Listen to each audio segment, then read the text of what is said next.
Достор салам, сиздер менен мен Дарья Батырханова. Сиздердин назарыңыздарга ушул табышмактуу, назик жана романтикалык макияжды сунуштаймын. Эгерде сиздерге жасалуу жолдору кызык болсо, менен чогуу калыңыздар. Кеттик. Достор, биз макияж жасаардын алдында сөзсүз түрдө бетин тазалап алышыбыз керек. Андан соң эгерде биздин илебибиз кургак болсо, атайын бальзам жардамы менен жумшартып алсак болот.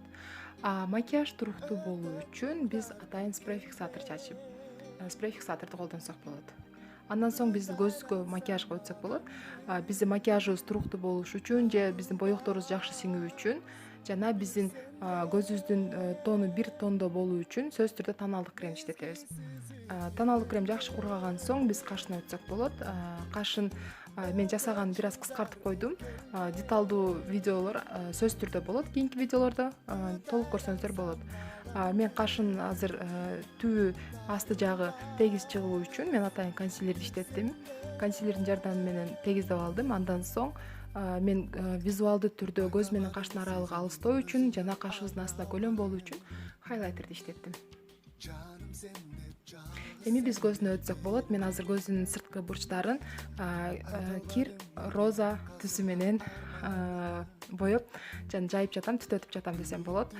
Сыртты карай сөзсүз түрдө сыртка чыгышыбыз керек. Бир сыйра бул түс аябай сонун жарашат. Карабы, сарыбы жана акбы бардыгына жараша берет. Андан соң азыр сиздер көргөн бир аз андан да тогурак түстү алдык.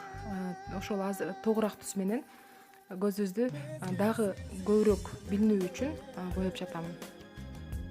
Көбүнчө бул макияжда түстөр бир түс гаммадагы болуш керек. Сөзсүз түрдө бири-бирине түстөр айкалыш керек. Андан соң мен симметриялык жол менен мен коюп жатамын. Үчүнчү түс бул андан дагы тогурак түс.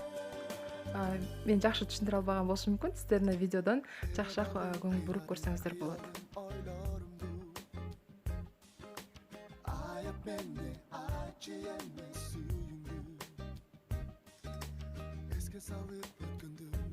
Мына деталдуу көрүнүш ушундай көрүнүштө болуу керек. Эми биз бул жерде кара түстү алабыз. Кара түс менен биз бир сыйра подводка чийгендей чийип чыгышыбыз керек. Биз бунун үстүнө подводка коебуз, подводка коюп жатабыз. Биз биринчи эле подводка коюп туруп, подводканы биз боеп салсак канча билинбей калат. Бул мен башында эле айтып кеттим, табышмактуу макияж деп. Ошон үчүн биринчиден мен кара түс менен боеп алдым. Андан соң гана мен подводка койдум. Эми подводканы карай эле кара боек менен мен жайып жатамын. Эгерде макияжда биз мындай подводка жөн өзү гана чийилсе, бул көбүрөөк кандай десем, көбүрөөк мындай адамга назиктик да азыраак болот да.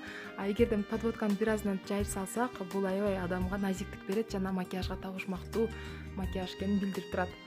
Эми биз ич жагына ачыгыраак эле түс койдук. Бул жерге көбүрөөк өзүңүздөр билинер түс коюшубуз керек. Көзүбүздүн асты жагын биз ошол эле техника менен боейбуз. Мына достор, ушундай көрүнүүдө болуу керек.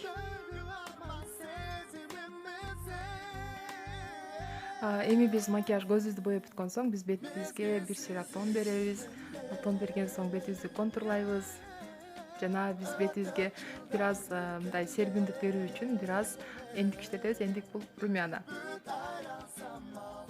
Мына достор, бул макияж аябай романтикалык кечелерге сонун болот. Жана жолугушууларга ушул макияж жасасак аябай мындай жеңиштүү болот деп айта алам. Биз оозубуздагы бизге жеңил боелуу керек бул жерде. Биздин макияжыбызга төп келиш керек. Азыр мен бул жерде бир сыйра оозун контурлап чыккан соң атайын жалтырабаган пушту түстү коюп чыктым. Сөзсүз түрдө биз кирпик менен бул жакты кооздоп коебуз көзүбүздү. Мына достор, өзүңүздөр көрүп алдыңыздар. Аябай жасалыш жолдору жеңил. Өзүңүздөр да үйдө жасап көрсөңүздөр болот. Сиздер менен Дарья Батырханова болдум. Саламатта калыңыздар.